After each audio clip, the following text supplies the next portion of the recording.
ఇప్పుడు ఏం చెప్తున్నారు మీరు? తీసుకెళ్తారా లేకపోతే అక్కడ డిపోకి తీసుకెళ్లాలన్నదా మీ ఆలోచన? ఇప్పుడు వాళ్ళు ఒప్పుకుంటే పోలీస్ వాళ్ళు ఇప్పుడు వాళ్ళైతే ఇప్పుడు చాలా సేపటి నుంచి వీళ్ళతోటే పోరాడినాం మేము కూడా.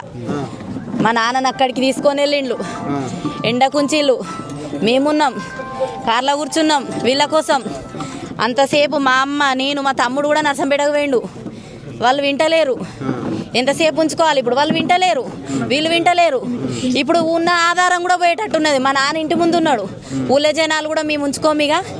మా మాట ఇంటనో ఇక్కడ దానం చేసుకోవాలి, ఇక్కడ మాత్రం మా మాట వినకుంటే ఉన్న శవాన్ని కూడా తీసుకోవాలంటే ఎక్కడ వేయాలన్నా? ఇది మా ఇల్లు, మా ఆయన తీసుకొచ్చిండు, ఊళ్ళో నొప్పించుకొని మేము మాట్లాడుకున్నాం. ఇది మా ఇంట్లో వీళ్ళ ఇద్దరు అన్నదమ్ములు ఉంటారు, మేము ఒక్కలం కాదు.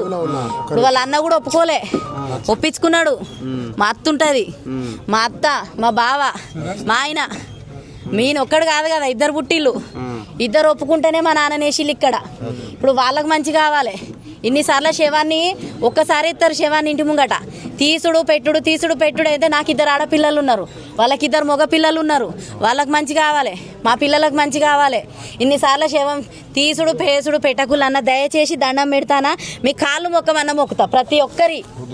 కానీ నాన్న శవాన్ని మాత్రం అన్నిసార్లు తీసి పెట్టి చేయకల్లి. అట్లా చేస్తే మాకు మంచి కావాలి, మా నాన్న మనశ్శాంతిగా ఉండాలి, మా నాన్న ఆత్మశాంతి కావాలి. ఎందుకు వెళ్ళాలి అనుకుంటున్నారు? మీ నాన్న 30 years నుంచి అక్కడ సీనియారిటీ అక్కడ నుంచే చేసిండు జాబ్ కాబట్టి నాన్న వీళ్ళ గురించి పోరాడి ఇప్పుడు ఇక్కడ దాకా వచ్చింది. నాన్న చనిపోవడానికి కారణం ఏంటంటే వీళ్ళ కోసమే ఇంత పోరాడి ఇంత చేసిండు కాబట్టి ఆయన మనశ్శాంతి ఆయన ఆత్మకి ఉండాలని సరే ఆయనను 10 నిమిషాలు అక్కడ ఉంచితే ఆయన కూడా తృప్తిగా ఉంటుంది అన్న ఆలోచనలో మేము కూడా ఒప్పుకున్నాం. కానీ పోలీసు వాళ్ళు ప్రభుత్వాలు వీళ్ళు ఒప్పుకుంటలేరు. మేము కూడా ఏం చేయలేకపోతున్నాం. ఇప్పుడు నేను ఆడపిల్లని, ఆ పిల్లగాడు ఎడ్డోడు, ఈమెడ్డిది. ఇంతమంది మా నాన్న శవం మీదకి ఎగబడతా అంటే జరగండి అంటే కూడా జరిగే అంత కనికరం లేదు ఒక్కొక్కరికి. ఎవరినేమంటా నేను, ఎవరిని తిడతా? మేమే పుట్టెడు బాధలలో ఉన్నాం. ఆ బాధ కూడా చూస్తలేరు మీరు ఎవరు. పోలీసు వాళ్ళు చూస్తలేరు, ప్రభుత్వం చూస్తలేరు, వీళ్ళు ఆర్టీసీ వాళ్ళు చూస్తలేరు. మీకు న్యాయం జరిగిందా అమ్మా? న్యాయం జరిగిందా? వాళ్ళు కొంచెం చెప్పారు, అది కూడా నాకు నచ్చలేదు. నేను నా మనసులో ఉన్న చెప్తున్నా, మాకు ఇంకెక్కువనే చేయాలి ప్రభుత్వం. నేను 10 లక్షలు ఏమో ఇస్తానన్నారు, 5 లక్షలు ఇక్కడ ఎమ్మెల్యే సార్ ఇస్తానన్నాడు. అంతకు అది కూడా నాకు నచ్చలేదు. నాకు ఇంకెక్కువనే చేయాలి మా తమ్మునికి.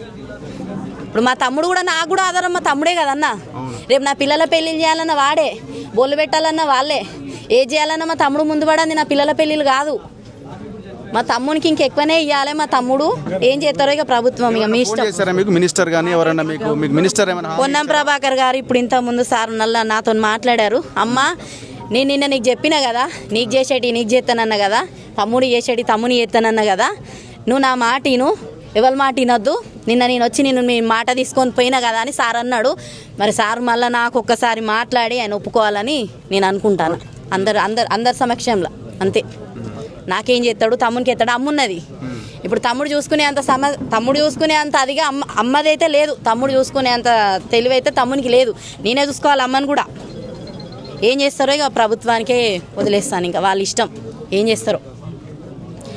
మా ఆయనేం నౌకరు చేసేటోడు కాదు, మా ఆయనేం సాఫ్ట్వేర్ కాదు, ఆయనేం అడ్జస్టోడు కాదు. మేము వ్యవసాయం చేసి బతుకున్నటోళ్ళమే.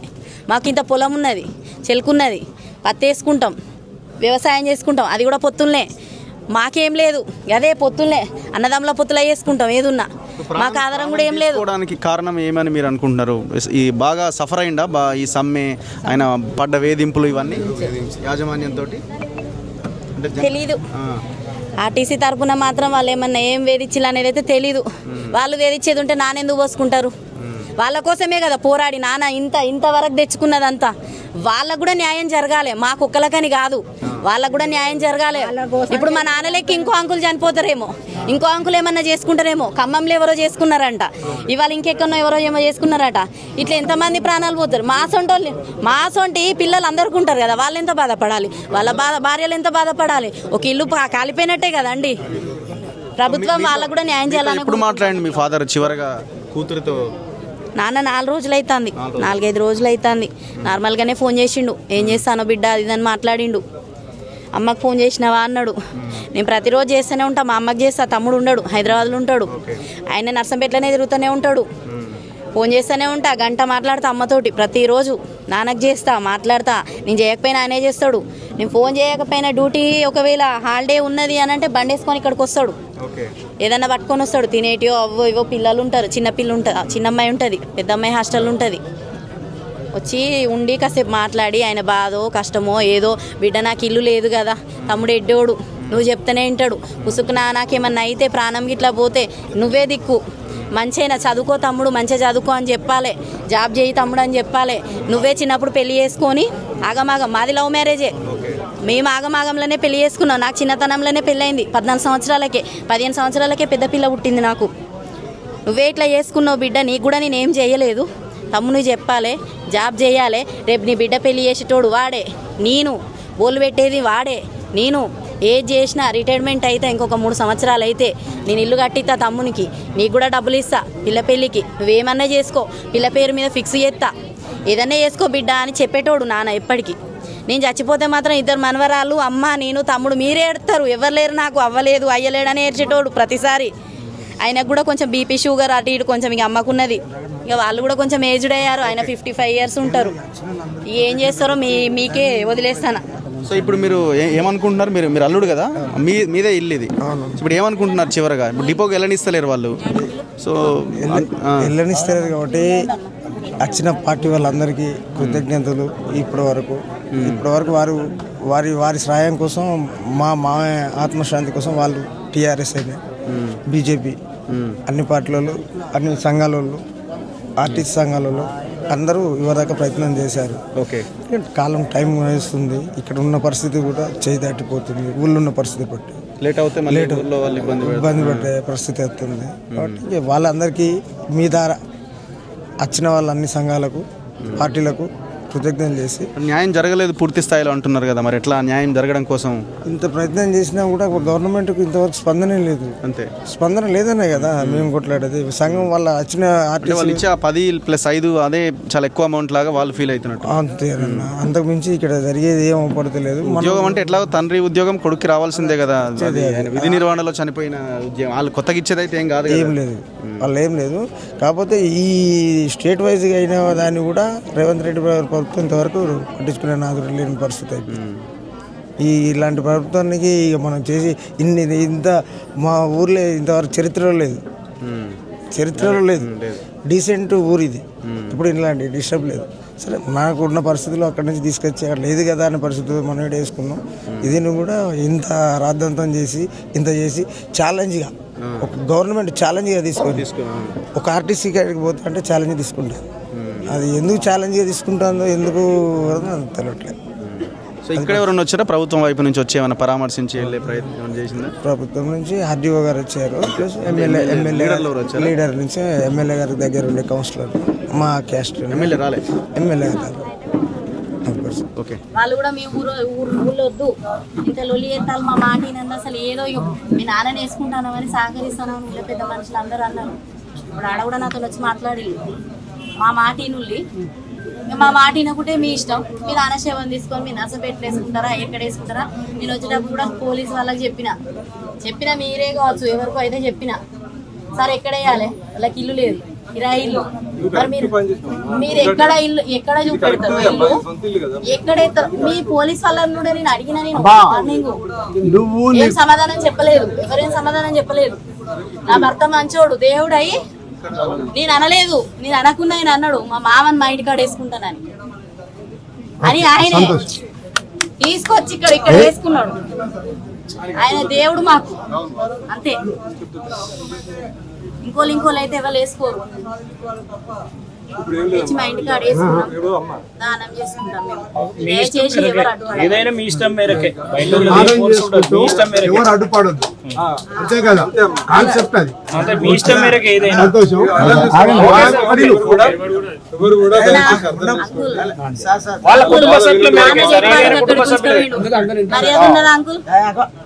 కార్మికుల కోసమే కాదు అంకుల్, ప్రాణాలు తీసుకునే మా కోసం కాదు కదా అంకుల్. అయ్యో ఆడ గుంజుకపోవడం ఆలోచించిండ మా నాన్న, పిల్లల గురించి కూడా ఆలోచించలేదు, ఆగం చేసిపోయిండు మా నాన్న మమ్మల్ని. అమ్మా మీకు అందరికి ఒకటి ఓకే, మీరు మాట్లాడండి. అయితే పొద్దున్న ఆర్టీసీలో అంకుల్ వాళ్ళకి చెప్పని పోలీసు వాళ్ళని అడిగింది అంటే ఆయన ఆత్మ ఓన్లీ ఆత్మ శాంతి కోసమే ఆర్టిస్ట్ కాడికి పోదాం 5 minutes మీకోసమే పోరాడినాం. డిపో దగ్గర కార్లో కూడా కూర్చున్నాం అంతసేపు, మీకు కూడా తెలుసు అది. ఎంతసేపు కూర్చున్నానో టీఆర్ఎస్ వాళ్ళు వస్తే వాళ్ళు వాళ్ళు అస్సలు తింటలేరు పోలీసు వాళ్ళు. పరిచయం చేస్తే మేము వాళ్ళని ఎక్కువ చూసినాం లాస్ట్కి ఎక్కడ కుదరాలి అమ్ముని కూడా పంపిన ఒక్కని బస్ స్టాండ్ కాడికి. మళ్ళీ అమ్మను నేను ఇద్దరం కార్లో ఎక్కి కూర్చున్నాం మీకోసం ఆలోచించండి అంటాను. అయిపోయిన తర్వాత మీరు కూడా మాకు సాయంత్రం వరకు ఏదైనా చేస్తారు వచ్చిన తర్వాత కార్యక్రమం స్టార్ట్ చేసుకుంటాం. గవర్నమెంట్ నుంచి కూడా మనకు ఏది భరోసా లేదు. మీ డిమాండ్స్ కోసం కదా ఏది రాలేదు కదా, ఆ డిమాండ్లన్నా ఏదన్నా ఫలితం వస్తుంది కాబట్టి ఇప్పటిదాకా ఇంతవరకు ఏం మీకు హామీ ఇంతవరకు ఏం రాలేదు. ఒక్క నిమిషం కలెక్టర్ వచ్చారు. 10 లక్షల రూపాయలు ప్రభుత్వం నుంచి ఎమ్మెల్యే గారు ఫండ్స్ 50 లక్షలు ఉన్నాం ప్రభాకర్ సార్ కూడా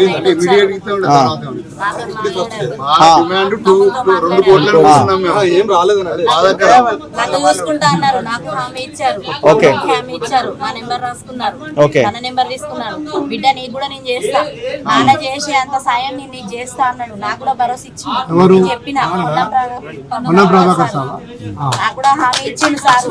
దయచేసి బిడ్డ నీకు కూడా ఉన్న బిడ్డ లాంటివి శంకర్ అన్న మన గౌడపురం మనసు ఒకటే, నిన్ను నాగం చేయను, నీ పిల్లలు నాగం చేయను అన్నాడు. తమ్ముడు చేసాడు, తమ్ముడు చేస్తానన్నాడు. తమ్ముడు నెంబర్ తీసుకున్నాడు, నా నెంబర్ తీసుకున్నాడు సార్. చూద్దాం సార్ అయితే ఇప్పటి వరకు అయితే మరి చూద్దాం. సార్ కూడా ఒప్పాలి కదా ఏమి ఇస్తాయి ఏమన్నా మన గవర్నమెంట్ అప్పటికే 86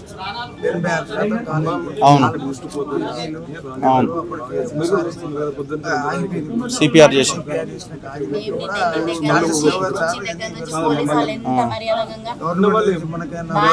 జాగ్రత్త తీసుకొచ్చారు. ఇక్కడికి వచ్చిన తర్వాత వీళ్ళు వచ్చిన తర్వాత అది అయిపోయిన తర్వాత ఆర్టీఓ గారు ఇచ్చారు. తక్షణం సాయం ద్వారా 10 లక్షలు స్థానికులు ఇల్లు హామీ ఏమన్నా ఇచ్చారా? ఉద్యోగం ఇల్లు ఉద్యోగం చెప్పి అడ్రస్ అవుట్ సోర్సింగ్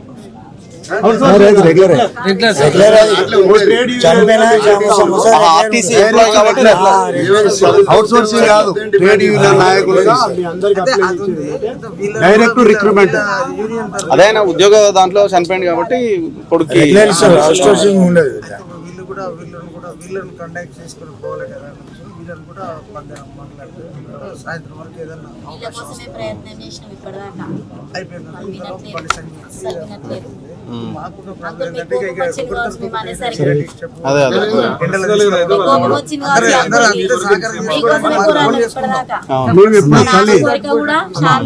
మా నాన్న శాంతంగా ఉండాలంటే డిపోలో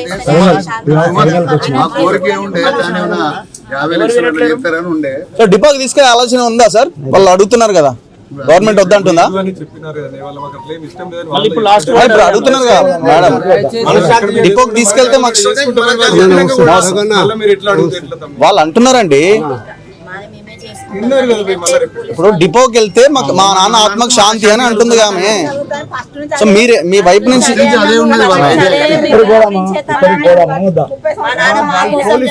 ఇప్పుడు లాస్ట్ ఎస్పీ గారు అడిగిందే కలిసి వచ్చిన సార్లు ఇచ్చిన మాకు కుటుంబ సభ్యుల అభిప్రాయాన్ని తీసుకొని వాళ్ళు ఎట్లా చెప్తే మేము అట్లా ఉంటామని ఎస్పీ గారు సార్లు పంపించాం. వాళ్ళు మీరు ఏం చెప్తే చేస్తారంట.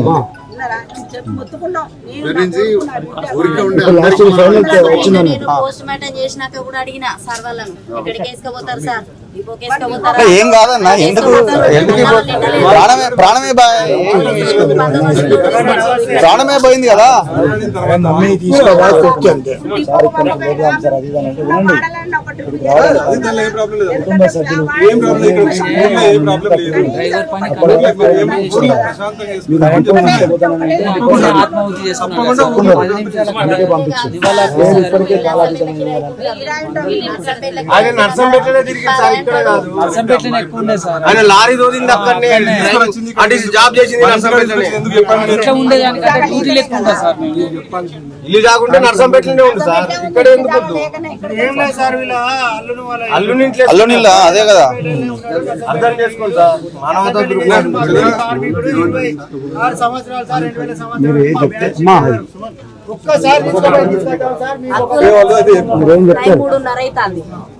ఊళ్ళో కూడా చీకటి పడ్డది అనుకో, ఊళ్ళో కూడా శవం అదేలే. అందుకని కార్యక్రమం చేద్దామా? ముంగడవాడి నైట్ ముంగట వేసుకుంటా అన్నాడు. ఈయన మాట అన్న నేగలే నీళ్ళు ఆయన ఆయన సంతోషపడతాడు. ఏం చెప్తే కదే. ఇప్పుడు కార్యక్రమం స్టార్ట్ చేద్దాం. వాళ్ళకి అవకాశం కొంచెం పర్మిషన్ ఇస్తే ఒక 5 నిమిషాలు ముందే ఇంత రిస్క్ లో మనం కూడా సార్ మీరు అవకాశం ఇస్తే వాళ్ళే 5 నిమిషాలు పోయిస్తారు అదే వాళ్ళ అభిప్రాయం అడగం సార్. సార్ ఏం చెప్తారు, సార్ ఏమని పంపించారు మనల్ని, వాళ్ళ అభిప్రాయం మేరకు మేము కట్టుబడి ఉంటాం, పోయి రాకుండా వాళ్ళ అభిప్రాయం. కొంచెం సైడ్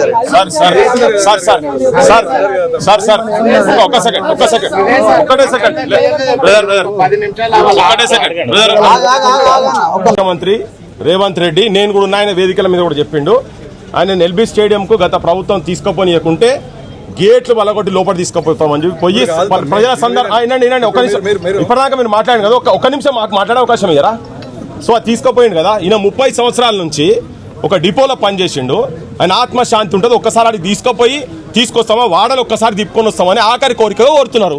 మరి ఇదే ముఖ్యమంత్రి గదరాన చచ్చిపోయినప్పుడేమో దర్వాలు వలగొట్టి లోపడి పోయి మేమంతా కలిసి ప్రొసెషన్ ఉన్నాం మేము, మరి అది యాక్సెప్ట్ చేసినప్పుడు ఇది కూడా ఇట్లా ప్రజలు అడుగుతున్నారని మీరు కూడా చెప్పండి. 30 సంవత్సరాలు ఆయన జీవితం అక్కడ ఉంది కదా, ఆ పని చేయండి. అది ఒక్కసారి ఏమైతుంది మీకు, ఒక్కసారి తీసుకపోతే ఏమైతుంది? అంటే చనిపోయిన తర్వాత కూడా వాళ్ళ కోరికను చేయరా? ఏమైతుంది? ఒక్కసారి తీసుకపోండి ఏమైతుంది? ఇది ఎక్కడిది? మనిషి చనిపోయిన తర్వాత కూడా వాళ్ళ ఆఖరి కోరికలు, కుటుంబం ఆఖరి కోరికలు తెచ్చారా మీరు? ఇది ఎక్కడి కదా సార్? మళ్ళీ కన్విన్స్ చేయకండి సార్, చేయకండి. మీరు ప్రెజర్ ఎందుకు చేస్తున్నారు? మీరు ప్రెజర్ ఏం చేస్తారు? దీనికి ఆన్సర్ చేయాలండి. మేము అడిగిన దానికి ఆన్సర్ చేయండి సార్, మీరు అడిగిన దానికి ఆన్సర్ చేయండి. మేము చెప్తున్నాము